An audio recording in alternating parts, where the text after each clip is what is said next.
Құдай Таала мына уақыт берді. Құдай бұйырса аз уақыт қалды. Учарға жақындап қалдық, Құдай бұйырса. Анан бізге бұл аманат болып қалды да. Шу аманатты маға Құдай Таала аманат қылып берді. Шу аманатты бір жақсы деңгейде атқарайын деген ниетіңіздерді бекем қылыңыздар. Құдай Таала ешқашан сіздерге мындай ажылықты жақсы атқаранға насип қылсын. Арғанда қырсық байлалардан Құдай өзі сақтаған болсын.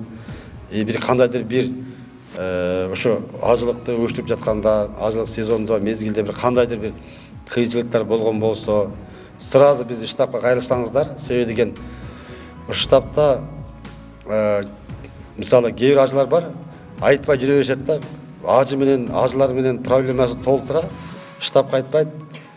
Анан бағы көй қачан көйіп кетіп, жарылғандан ошо айтқандар бар да. Ошо үчүн бардығын тығыз байланышта болалы. Біз қандай бір тапшырмалар түшкен болса, ажылық министрліктен қандай тапшырма түссе, біз сразу емеге ажы башчыларын группасына таштайбыз. Анан группададағы қандай бір тапшырма келген болса, ошо несен толық атқарыңыздар. Bir учурда, bir мезгилде, bir уақытта миллиондаған адамдар bir жерде, bir саатта, bir мүнөттөрдө bir ибадатты кылып аткандыгы үчүн ошол жерде тартип эрежелердин бардыгы тең.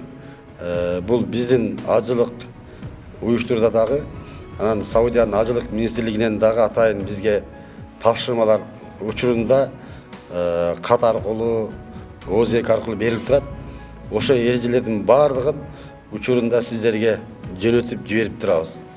Ошол эрежелердин бардыгын кынтыксыз аткарып берсеңиздер,